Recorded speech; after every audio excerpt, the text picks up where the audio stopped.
دعوت دینے سے پہلے ایک دو باتیں آپ کے سامنے رکھتا ہوں، اپنی بات کو ختم کر دوں اور شیخ کو دعوت دے دوں۔ پہلی چیز تو یہ کہ علم سیکھنے کے لیے چند اصول و ضوابط ہوتے ہیں۔ ان اصول و ضوابط میں سے ایک اصول تو یہ ہے، اللہ کے نبی جناب محمد رسول اللہ صلی اللہ علیہ وسلم کے پاس ایک آدمی آتا ہے، انسان ہے، انسانی شکل میں تشریف لاتا ہے، صحابہ کے درمیان سے داخل ہوتا ہوا رسول اکرم صلی اللہ علیہ وسلم کے پاس جا بیٹھتا ہے۔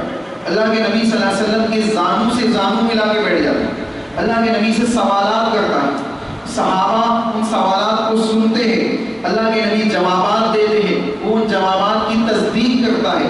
جب وہ شخص اٹھ کے چلا جاتا ہے، رسول اکرم صلی اللہ علیہ وسلم پوچھتے ہیں، اے صحابہ تم جانتے ہو یہ شخص کون تھا جو ابھی تشریف لایا، جس نے سوالات کیے، میں نے جوابات دیے، ان جوابات کی اس نے تصدیق کی اور یہاں سے چلا گیا، یہ کون تھا تم جانتے ہو؟ صحابہ کہتے ہیں اللہ اس کے رسول زیادہ جانتے ہیں، ہم نہیں جانتے کہ یہ کون تھا۔ اللہ کے نبی جواب دیتے ہیں کہ حضرت جبریل امین تھے جو تمہیں تمہارا دین سکھلانے آئے۔ پتہ یہ چلا کہ حضرت جبریل امین پیچھے کی مجلس میں نہیں بیٹھے، صحابہ کے درمیان سے ہوتے ہوئے رسول اکرم صلی اللہ علیہ وسلم کے نزدیک جا بیٹھے، یعنی آپ جتنا نزدیک آگے بیٹھیں گے اتنا زیادہ آپ کے پاس علم آئے۔ تو یہ سب سے پہلا اصول ہے کہ ہم اپنی مجلسوں میں آگے کی صفحے پہلے مکمل کریں، ہم آگے آ کے بیٹھیں، کوشش کریں کہ ہم زیادہ سے زیادہ نزدیک آ کے بیٹھیں تاکہ ذہن، دماغ، تمام چیزیں شیخ کے درس کے اوپر منحصر ہو اور وہیں ہماری توجہ ہو، کوئی دوسری جانب توجہ ہماری نہ جائے۔ تو آگے آپ تشریف لے آئیں، یہ آپ سے گزارش ہے۔ جو بزرگ حضرات ہیں وہ ٹیک لگا کے بیٹھے تو کوئی مسئلہ نہیں، لیکن جوان جو اپنے آپ کو جوان سمجھتے ہیں وہ بآسانی کے ساتھ آگے آ سکتے ہیں، وہ تشریف لا سکتے ہیں۔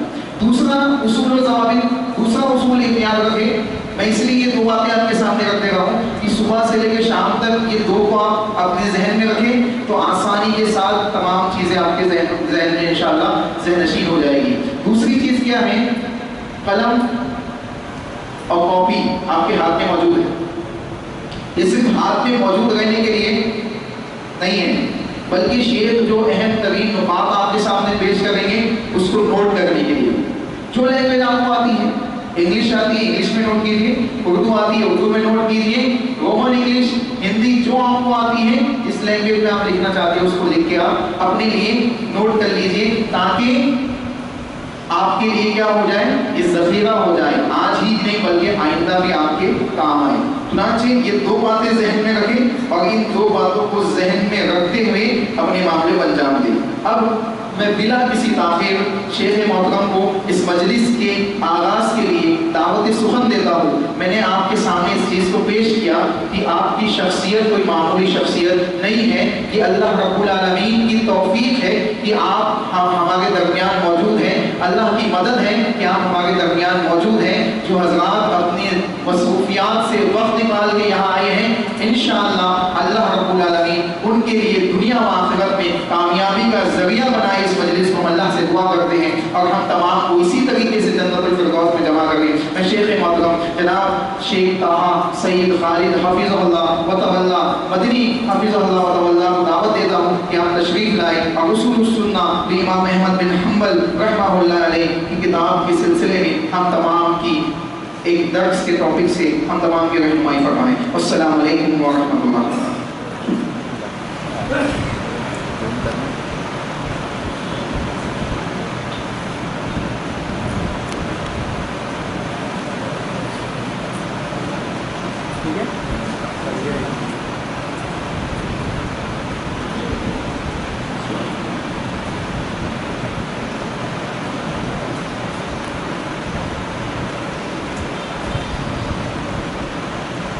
السلام علیکم ورحمۃ اللہ وبرکاتہ۔ ان الحمد للہ نحمده ونستعینه ونستغفره ونعوذ باللہ من شرور انفسنا ومن سیئات اعمالنا، من یهده اللہ فلا مضل له ومن یضلل فلا هادی له، واشهد ان لا اله الا الله وحده لا شريك له، واشهد ان محمدا عبده ورسوله۔ يا أيها الذين آمنوا اتقوا الله حق تقاته ولا تموتن إلا وأنتم مسلمون. يا أيها الناس اتقوا ربكم الذي خلقكم من نفس واحدة وخلق منها زوجها وبث منهما رجالا كثيرا ونساء واتقوا الله الذي تساءلون به والأرحام إن الله كان عليكم رقيبا.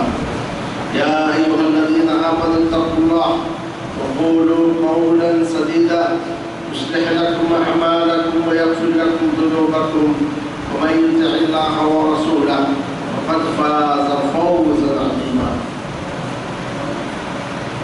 برادران اسلام اور خواتین، سب سے پہلے میں اللہ رب العالمین کا شکر ادا کروں گا کہ اس کے توفیق اور فضل سے اس تیسرے دور علمیہ میں مجھے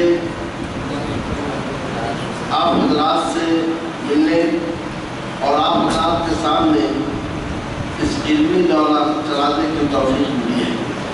رب العالمین سے میری دعا ہے کہ اللہ عز و جل اس حاضری کو قبول فرمائے اور اس مجلس کو مبارک مجلس بنائے،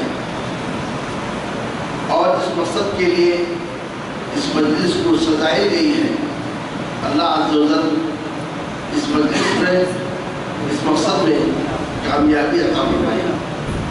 برادر اسلام اور خواتین،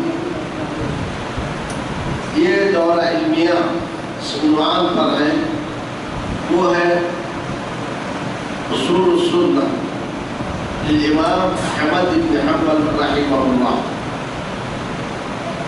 یہ دورہ ایک کتاب پر ہے اور آج ہم کوشش کریں گے کہ کئی مجلسوں میں اس کتاب کو ختم کرنے کی کوشش کریں۔ یہ اس کتاب کا جو نام ہے اصول السنہ، اور اس کے جو مؤلف ہیں امام احمد بن حنبل رحمہ اللہ۔ اب آئیے کتاب پڑھنے سے پہلے ہم یہ دیکھیں کہ اصول السنہ کا معنی کیا ہے، کیونکہ کسی کتاب کو پڑھنے سے پہلے یہ دیکھا جائے گا کہ یہ کتاب کس فن پر ہے، کس موضوع پر ہے، اس کے پڑھنے کا فائدہ کیا ہے، تب چل کر ہم صحیح معنی میں کتاب کا مطالعہ کر سکتے ہیں۔ دو لفظ ہیں، ایک لفظ ہے اصول اور دوسرا لفظ ہے السنہ۔ یہ دونوں اس انداز سے جوڑا گیا ہے، عربی جاننے والے جانتے ہیں کہ ترکیب اضافی ہے، اصول مضاف ہے اور السنہ مضاف ہے۔ سنہ کے اصول یا سنت کے اصول۔ اب اصول کسے کہتے ہیں؟ اصول جمع ہے اصل۔ اصل کا معنی مبنی علیہ غیرہ، جس پر دوسرا قائم ہے، وہ ایسی چیز جس پر کوئی اور چیز کھڑی رہے اس کو کہتے ہیں اصل۔ جیسا کہ یہ عمارت ہے، یہ عمارت کس پر قائم ہے؟ بنیاد پر ہے، لہذا فاؤنڈیشن کو، بنیاد کو اصل کہتے ہیں۔ یہ اصل الجدار، یہ دیوار کی اصل ہے۔ درخت کا جو جڑ ہے جس پر درخت قائم ہوتا ہے اس کو عربی میں اصل کہتے ہیں، اصل الشجرہ۔ وہ اصل کا معنی ہوا فاؤنڈیشن، اصل کا معنی ہوا بنیاد، اصل کا معنی ہوا اساس۔ اب نہ السنہ کا معنی کیا ہے؟ سنت کا لغوی معنی ہے طریقہ۔ سنت کا لغوی معنی کیا ہے؟ طریقہ، چاہے وہ طریقہ اچھا ہو چاہے وہ طریقہ برا ہو۔ جیسا کہ ایک حدیث میں ہے، نبی اکرم صلی اللہ علیہ وسلم نے فرمایا من سن فی الاسلام سنۃ حسنہ، جس نے اسلام میں اچھا طریقہ جاری کیا، اور ایک جگہ ہے سنۃ سیئہ، برا طریقہ جاری کیا۔ جس نے اچھا طریقہ جاری کیا اس کے لیے اس کا اجر ہے اور اس پر عمل کرنے والے کا اجر ہے۔ جس نے برا طریقہ جاری کیا اس پر اس کے لیے گناہ ہے، اور اس پر جو عمل کرے اس کا بھی گناہ اس کے ساتھ جاتا ہے۔ اب یہاں ایک بات جان لیجیے کہ اسلام میں اچھا طریقہ جاری کرنے کا مطلب کیا ہے؟ دین سے باہر کوئی چیز نہیں، کوئی ایک ایسی سنت ہے جو متروک ہے، جس پر عمل نہیں کیا جا رہا ہے۔ اب جب آپ اس پر عمل کرتے ہیں اور آپ کے عمل کرنے کے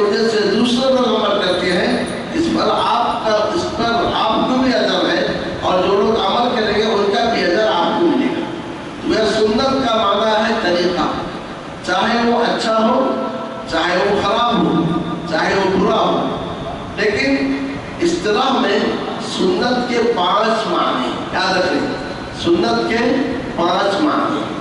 سنت کا پہلا معنی یہ ہے حدیث، جو معنی حدیث کا ہے وہی معنی سنت کا ہے۔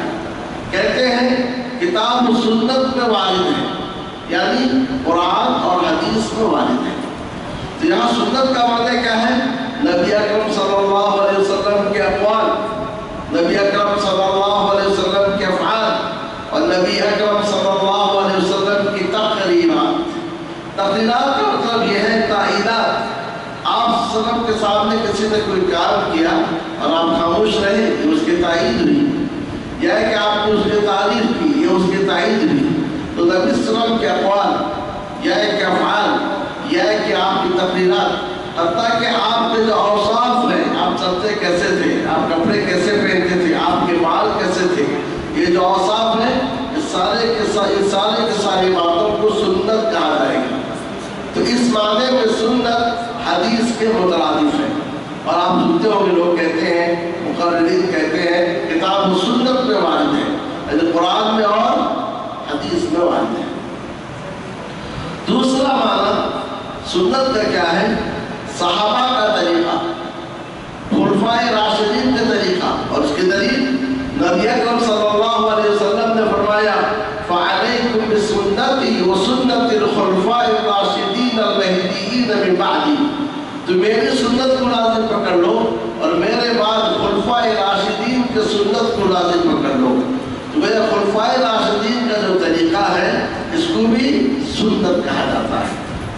دو معنی ہو گئے، نبی اکرم صلی اللہ علیہ وسلم کے اقوال، آپ کے افعال، آپ کی تقریرات، آپ کے اوصاف سنت ہے۔ اور اسی طریقے سے صحابہ کا جو طریقہ ہے، صحابہ کا جو عمل ہے، اس کو بھی سنت کہا جاتا ہے۔ سنت کا تیسرا معنی کیا ہے؟ سنت کا تیسرا معنی بدعت کی ضد، بدعت کی ضد۔ ایک بدعت ہے، بدعت کی جو ضد ہے اس کو کہتے ہیں سنت۔ یہ سنت ہے، یہ بدعت ہے۔ یہ عمل سنت ہے اور یہ عمل بدعت ہے۔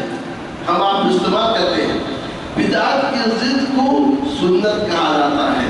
تو اس معنی میں سنت میں عقیدہ کے معنی میں ہوا، اور اسی معنی میں اس کتاب کے مؤلف امام احمد بن حنبل کو امام اہل سنہ کہا جاتا ہے۔ اسی لیے آپ دیکھیں گے پہلے تو سب کا نام مسلمان تھے، ساروں کو مسلمان کہا جاتا تھا۔ جو بھی کفر سے داخل ہو نکل کر اسلام میں داخل ہوا، جو بھی شرک سے توبہ کر کے اسلام میں داخل ہوا، اس کو مسلمان، وَسَمَّاكُمُ الْمُسْلِمِينَ، اللہ نے تمہارا نام مسلمان رکھا۔ لیکن پھر اس کے بعد آگے چل کے جو لوگ مدینے کے تھے، مہاجرین کو پناہ دی، اور جو لوگ ہجرت کر کے آئے تھے سب مسلمان تھے، مگر نبی اکرم صلی اللہ علیہ وسلم نے مکہ سے آنے والے کو مہاجرین کا لقب دیا، اور جو مدینے میں تھے آپ نے انہیں انصار کہا۔ تو اس طریقے سے مختلف القاب تھے، لیکن مسلمانوں کا ایک ہی نام تھا کہ مسلمان۔ لیکن جب بدعتوں کا وجود ہوا، نئی نئی بدعتیں اسلام میں داخل ہونے لگی، جیسا کہ خوارج فرقہ بنا، آگے ہم ذکر کریں گے، جیسا کہ ترتیب کے انکار کرنے والے بنے، جیسا کہ رافضہ فرقہ بنا۔ جب نئے نئے فرقے بننے لگے، اب لوگ کہنے لگے یہ سنی ہے، یہ بدعی ہے، یعنی یہ سنت پہ چلنے والا ہے اور یہ دین میں نیا ایجاد کرنے والا ہے۔ تو یہی سے ہوا یہ اہل السنہ، یہ اہل البدع۔ تو اس طریقے سے سنت بدعت کے مقابل میں، اور افسوس کی بات یہ ہے کہ آج ہندوستان میں رجسٹرڈ نام اہل سنت والجماعت یہ ان لوگوں کا ہے جو سنت سے دور ہے۔ ہونا یہ چاہیے اہل سنت والجماعت ہندوستان میں اہل حدیث کا مترادف ہونا چاہیے، کیونکہ کتاب و سنت کے جو حامل ہیں، صحیح دین کے جو حامل ہیں، صحیح دین کے ساتھ دعوت دینے والے اگر کوئی جماعت ہے مکمل طور سے، یہ وہ جماعت ہے جو اپنے آپ کو اہل حدیث کہتی ہے۔ لیکن افسوس کی بات یہ ہے کہ مسجدوں میں لکھا ہوگا مسجد اہل سنت والجماعت، لیکن آپ جا کر دیکھیں گے وہاں جو دروس ہوتے ہیں، وہاں جو لکھے ہوئے ہیں، ساری کی ساری باتیں ایسی ہوتی ہیں جن کا سنت سے تعلق نہیں ہے۔ تو سنت کا تیسرا معنی ہے بدعت کی ضد۔ سرے امام احمد بن حنبل کو کہا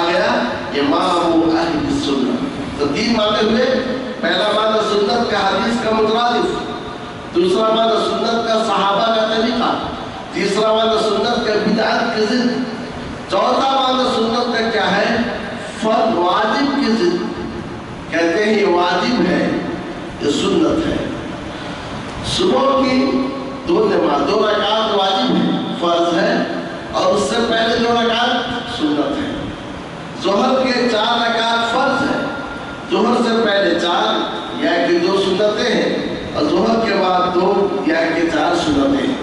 جو اس معنی میں کہ سنت واجب کی ضد ہے. تو واجب وہ ہے جس کا کرنا ضروری ہے، نہ کرنے پر گناہ ہے.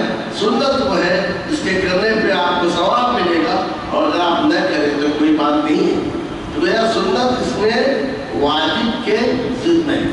اور سنت کا جو آخری معنی ہے وہ یہ ہے کہ سنت عام دین کو کہتے ہیں.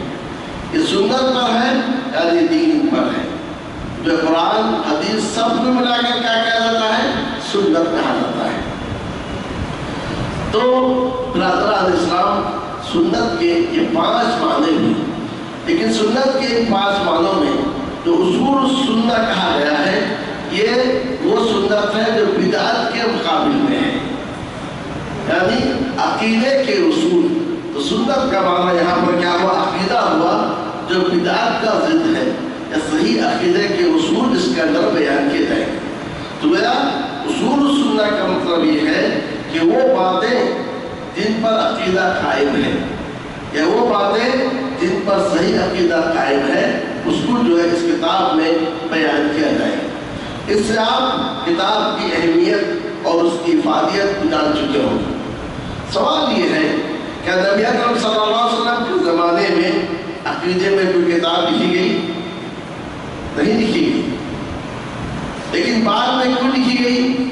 قرآن مجید اور احادیث میں ساری باتیں ہیں، چاہے اس کا تعلق عقیدے سے ہو، چاہے اس کا تعلق عبادات سے ہو، چاہے اس کا تعلق اخلاق سے ہو، چاہے اس کا تعلق معاملات سے ہو. لیکن جو ضرورت پیش آئی تو اس موضوع پر الگ سے کتابیں لکھی گئی.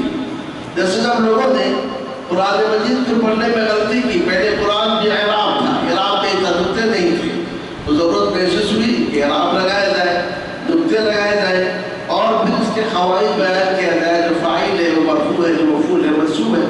پھر نحو صرف کی کتابیں وجود میں آئی، اور ایسے ہی ہر علم کی ضرورت کے پیش نظر کتابیں لکھی گئی. ہوا یہ کہ جب اسلام پھیلتا ہوا چلا گیا اور اسلام میں ایسے لوگ داخل ہوئے جو دوسرے دین کے ماننے والے تھے، اور یا پھر کچھ ایسے لوگ بھی داخل ہوئے جو بظاہر اسلام کو قبول کیے اور اندر سے اسلام کو نقصان پہنچانا چاہ رہے تھے، تو ان لوگوں کی وجہ سے اسلام میں نئی نئی باتیں داخل ہوئی جو اسلامی عقیدے کے منافی چیز تھی.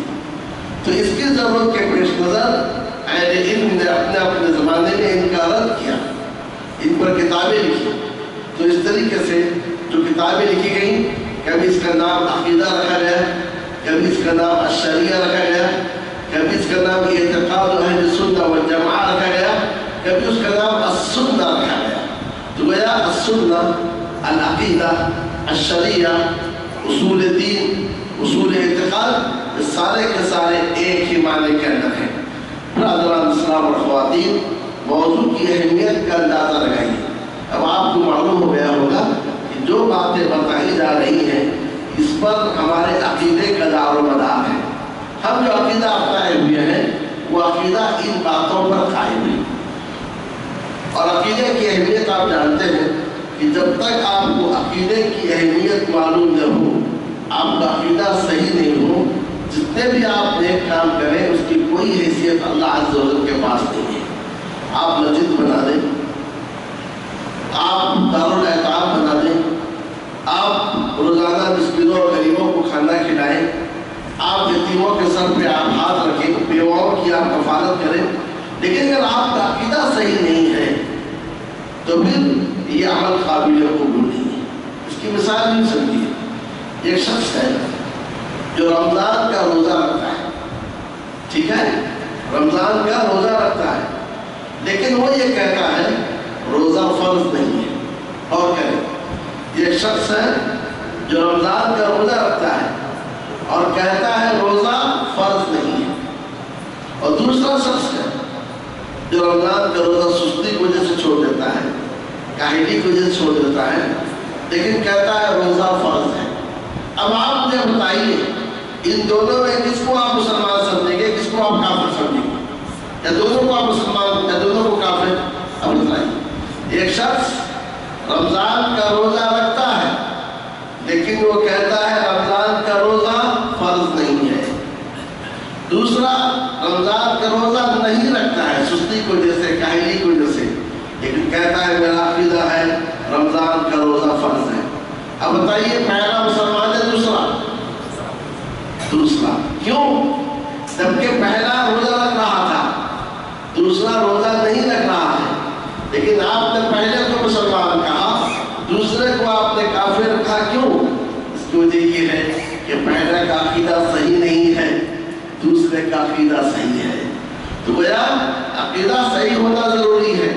اگر آپ کا عقیدہ صحیح نہیں ہو, اتنا بھی اچھا عمل کریں, دنیا میں اللہ اس کا بدلہ آپ کو دے گا, لیکن آخرت میں آپ کے لیے کچھ نہیں ہے.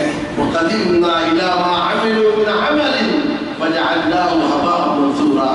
ایسے لوگ جن کا عقیدہ غلط, جن کا عقیدہ باطل, جب قیامت کے روز آئیں گے اللہ عز و جل ہم کے سارے نیکیوں کو ہبائے منصور اڑا کر چھوڑ دیں گے, ختم کر کے چھوڑ دیں گے. وَمَا مَنَعَهُمْ أَن تُقْبَلَ مِنْهُمْ نَفَقَاتُهُمْ إِلَّا أَنَّهُمْ كَفَرُوا بِاللَّهِ وَبِرَسُولِهِ.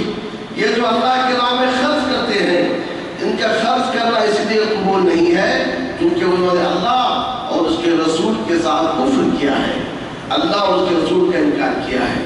ام المؤمنین عائشہ رضی اللہ تعالی عنہ سوال کرتی ہے, اے اللہ کے نبی صلی اللہ علیہ وسلم, جاہلیت میں ایک شخص تھا جو حج کے زمانے میں حاجیوں کو کھانا کھلاتا تھا, اور حج کے زمانے میں حاجیوں کو کپڑے بھی پہناتا تھا. ہزار حاجیوں, اس کا نام تھا عبداللہ ابن جدعان. ایدفع ذلك یا رسول اللہ, اے اللہ کے رسول صلی اللہ علیہ وسلم, کیا اس کا یہ عمل اسے دفع دے گا؟ کہا نہیں. کیوں نہیں؟ کیونکہ اس نے ایک دن بھی نہیں کہا رب اغفر لی خطیئتی یوم الدین, اے میرے رب قیامت کے دن میرے گناہ کو بخش دے. تو برادران خواتین, اب کتاب کی اہمیت کا آپ کو اندازہ لگ گیا ہوگا کہ یہ وہ کتاب ہے جو عقیدے کے باب میں گفتگو کرتی ہے.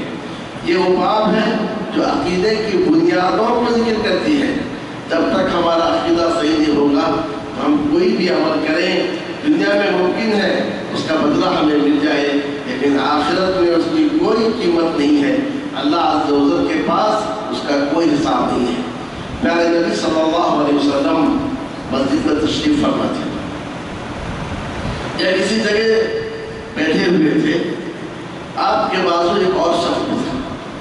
ایک شخص کا گزر ہوا, دیکھنے میں بڑا اچھا لگ رہا تھا, لباس اچھے, کپڑے اچھے, بدن بہت اسمارٹ لگ رہا تھا. آپ نے کہا ہمارا یہ کپڑے تھا, اس شخص کے بارے میں تمہاری رائے کیا ہے؟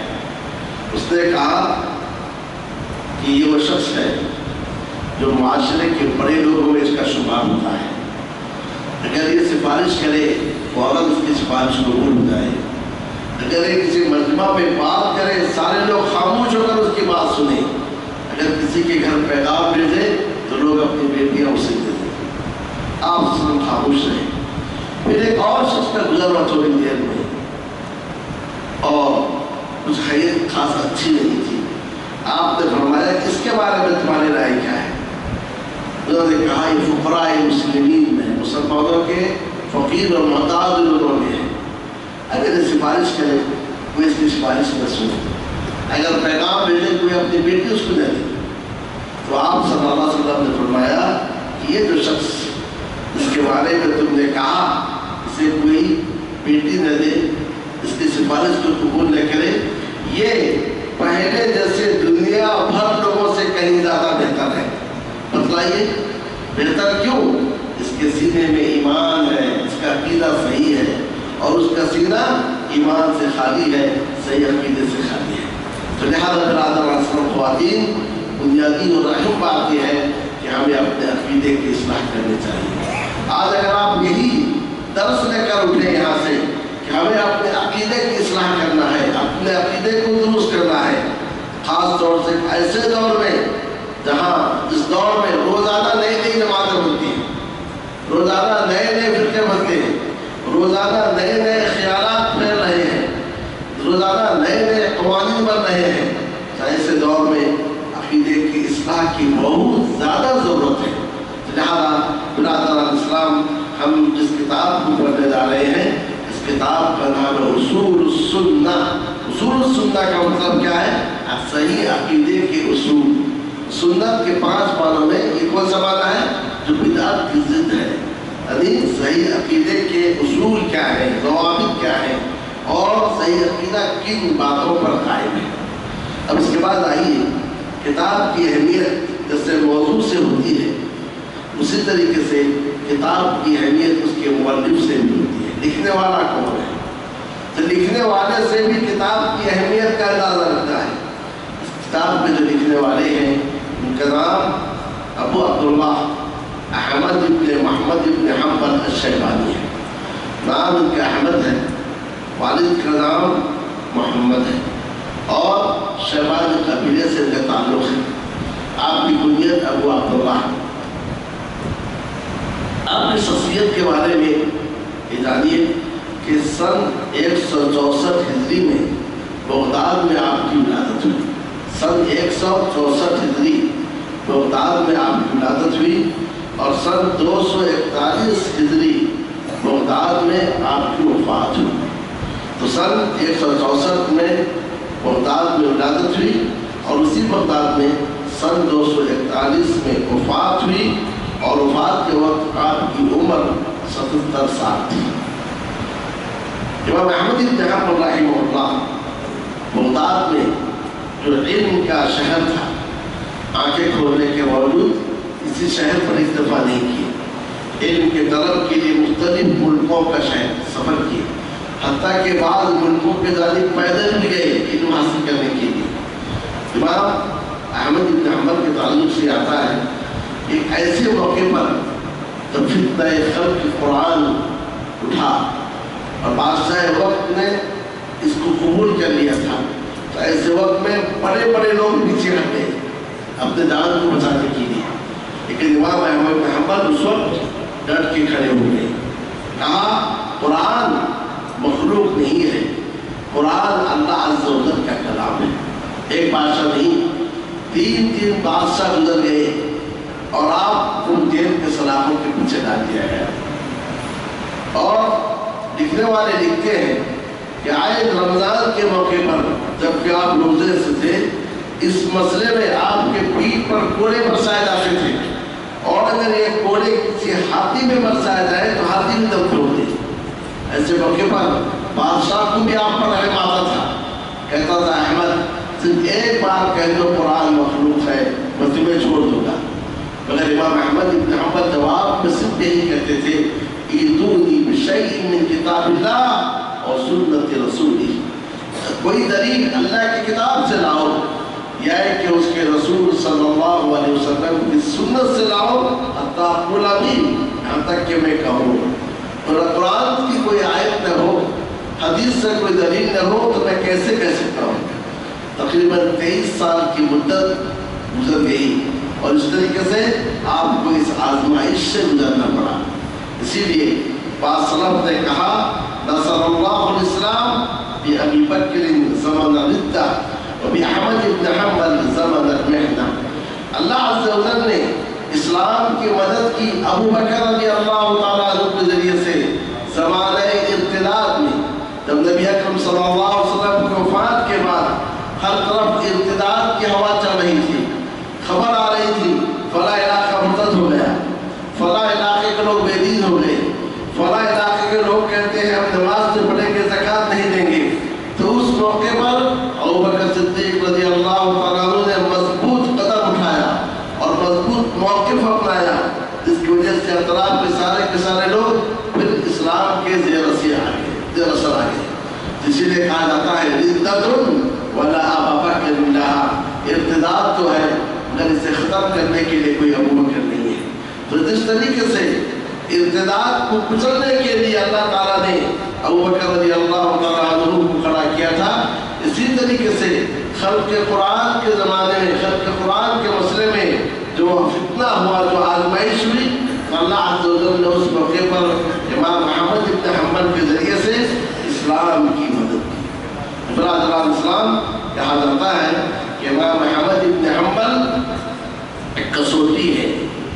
جو امام احمد ابن حنبل جن سے محبت کرتا ہے سمجھیے وہ اہل سنت ہے، اور جو امام احمد ابن حنبل سے بغض رکھتا ہے سمجھیے کہ وہ اہل بدعت سے ہے. اندازہ لگائیے کتنی عظیم، کیسی عظیم شخصیت ہے جس کی تعلیم کو آج ہم پڑھنے جا رہے ہیں. امام احمد ابن حنبل کی بہت ساری کتابیں ہیں، لیکن ان کتابوں میں مشہور کتاب ہے مسند امام احمد ابن حنبل. تو اگر ان باتوں سے کتاب کی اہمیت اور مؤلف کے بارے میں آپ کو معلوم ہو گئی، اب آئیے ہم بلا کسی تاخیر اس کتاب کا آغاز کریں. اس کتاب میں امام احمد ابن حنبل نے بہت سارے اصول بیان کیے. ان میں سے ایک ایک اصول کا ہم ذکر کرتے ہوئے جائیں گے. امام احمد ابن حنبل نے جو اصول بیان کیے ہیں، ان اصول میں پہلا اصول یہ ہے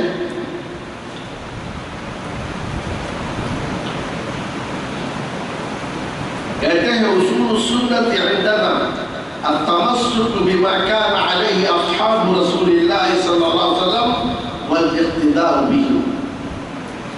عقیدے کے اصول میں سے پہلا اصل یہ ہے کہ وہ طریقہ جس پر رسول اللہ صلی اللہ علیہ وسلم کے صحابہ تھے اس طریقے کو مضبوطی کے ساتھ پکڑنا اور ان کی اقتداء کرنا.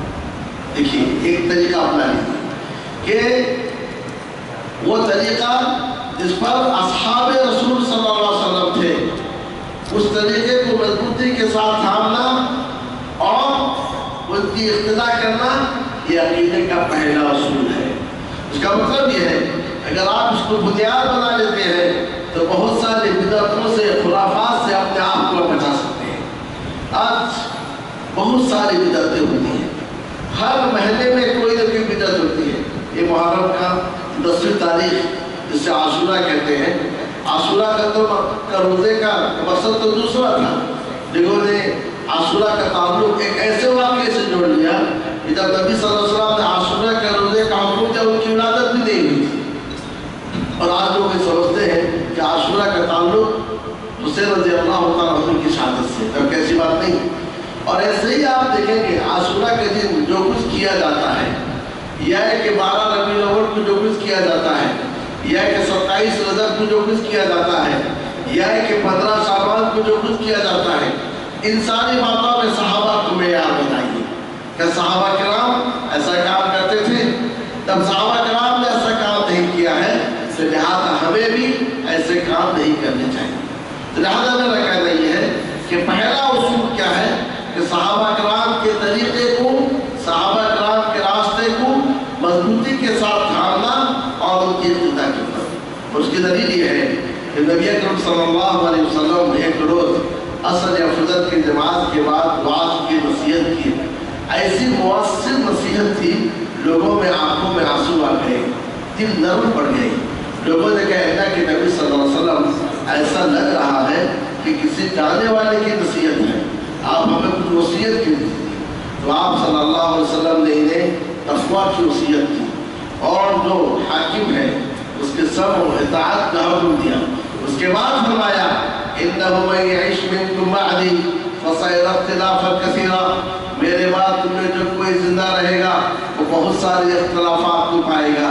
فَعَلَيْكُمْ بِسُنَّتِي وَسُنَّتِ الْخُلَفَاءِ الرَّاشِدِينَ الْمَهْدِيِّينَ مِن بَعْدِي.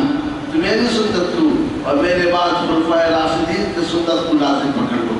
تو لہذا یہ پہلا اصول ہے کہ ہمیں چاہیے کہ صحابہ کرام کے طریقے کو مضبوطی کے ساتھ تھام لیں اور اس طریقے سے ہم ان کی اقتداء کریں. برادران اسلام، صحابہ کرام کے راستے کو کیوں تھاما جائے اور ان کی اقتداء کیوں کی جائے، تو اس کے تعلق سے آپ اس واقعے سے اندازہ لگا سکتے ہیں.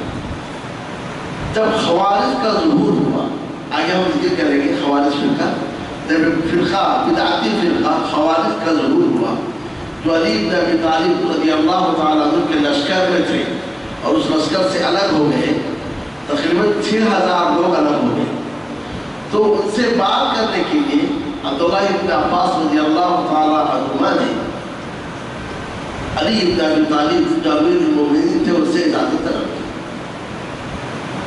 امیر المومنین علی بن ابی طالب نے کہا خاف علیک، مجھے ڈر ہے کہ تم ان کے پاس جاؤ گے بات کرنے کے لیے، وہ تمہیں تکلیف پہنچا سکتے ہیں، تمہیں ایذا دے سکتے ہیں۔ کہا لا علیک، آپ ڈریے مت، مجھے آپ اجازت دیجیے، میں جا کر ان بدعتیوں سے بات کروں گا۔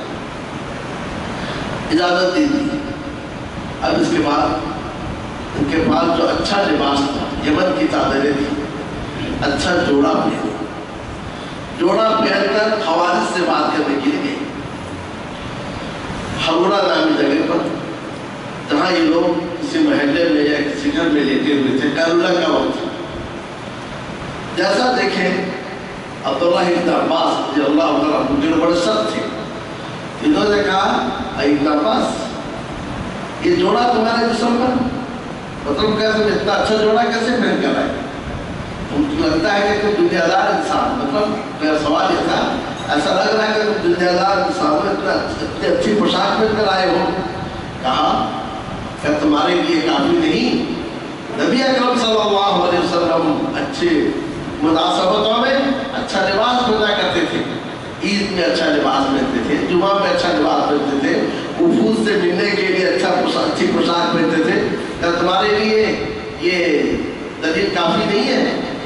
اور جبکہ اللہ عز و جل نے کچھ قرآن مجید میں فرمایا قُلْ مَنْ حَرَّمَ زِینَةَ اللَّهِ الَّتِی أَخْرَجَ لِعِبَادِهِ، کہا وہ کون ہے جو اللہ کی اس زینت کو حرام قرار دے جسے اللہ نے اپنے بندوں کے لیے بنایا ہے۔ اب وہ لوگ خاموش ہو گئے۔ ان میں سے کسی نے کہا کہ ابن عباس قریشی ہے، اس سے بحث مت کرو، قریشیوں سے بحث میں جیت نہیں سکتے۔ اب اس کے بعد وہ لوگ آپس میں بات کرنے لگے۔ عبداللہ بن عباس نے دیکھا کہ یہ لوگ، ان لوگوں میں ایسے لوگ ہیں کہ عبادت کر کر کے ان کے چہرے پیلے ہو چکے ہیں اور ان کے ہاتھ پاؤں ہو چکے ہیں۔ اب انہوں نے کہا کہ ٹھیک ہے ابن عباس نے بتلاؤ ما جاء بک، تم یہاں کیوں آئے ہو؟ ہم تو مسلمانوں سے الگ ہو گئے، علی بن ابی طالب کے لشکر سے الگ ہو گئے، لیکن تم ہمارے پاس کیوں آئے ہو؟ یہ جواب کو سنیے۔ ابن عباس نے کہا اتیتکم من عند صحابۃ النبی صلی اللہ علیہ وسلم، میں تمہارے پاس آیا ہوں نبی صلی اللہ علیہ وسلم کے صحابہ کے پاس سے، جو کا تعلق مہاجرین اور انصار سے ہے۔ ان سے یہ کہنا چاہتے ہیں کہ تم مہاجرین اور انصار سے الگ ہو چکے ہو، جو مہاجرین اور انصار سے الگ ہو ان کے لیے کامیابی نہیں ہے، وہ راہ نجات میں نہیں ہے۔ میں تمہارے پاس آیا ہوں نبی صلی اللہ علیہ وسلم کے صحابہ کے پاس سے، جو ان کا تعلق مہاجرین اور انصار سے ہے، لِأُبَلِّغَكُمْ مَا يَقُولُونَ، تاکہ میں تم تک ان کی باتیں پہنچاؤں کہ تمہارے بارے میں وہ کیا کہتے ہیں، وَالْمُخْبِرُونَ بِمَا يَقُولُونَ، اور جو تم کہتے ہیں اس کی خبر ان کے پاس ہے۔ کیوں؟ وَعَلَيْهِمْ نَزَلَ الْقُرْآنِ، یہی وہ انصار و مہاجرین ہیں جن پر قرآن نازل ہوا، وَهُمْ عَالَمُ بِالْوَحْيِ، اور وہ تم سے زیادہ وحی کا علم رکھنے والے ہیں، وَفِيهِ مُنزِلٌ وَلَيْسَ فِيكُم مِّنْهُمْ أَحَدٌ، اور تم میں کوئی ایک صحابی نہیں ہے۔ تو کہا کہ میں تمہارے پاس اصحاب رسول کے پاس آیا ہوں جن کا تعلق مہاجرین اور انصار میں سے ہے۔ اللہ عز و جل نے مہاجرین کا وصف ذکر کرتے ہوئے کہا کہ اولئک هم الصادقون، وہ سچے ہیں۔ انصار کا ذکر کرتے کہا اولئک هم المفلحون، کامیاب ہیں۔ تو گویا میں سچوں اور کامیاب لوگوں کے پاس سے آیا ہوں جس سے اللہ راضی ہے، اور وہ تمہارے بارے میں کیا کہتے ہیں وہ باتیں پہنچانے کے لیے آیا۔ اس کے بعد عبداللہ بن عباس نے ان سے کہا کہ تم صحابہ سے کیوں ناراض ہو گئے؟ صحابہ جن پر قرآن نازل ہوا، جو قرآن کے نزول کا زمانہ جانتے تھے، جو وحی کو سمجھتے تھے، اور وہ ان کی مناسبت، تم ان سے ناراض کیوں؟ کہا ہم علی بن ابی طالب سے 3 باتوں میں ناراض ہیں، 3 باتوں میں ناراض ہیں۔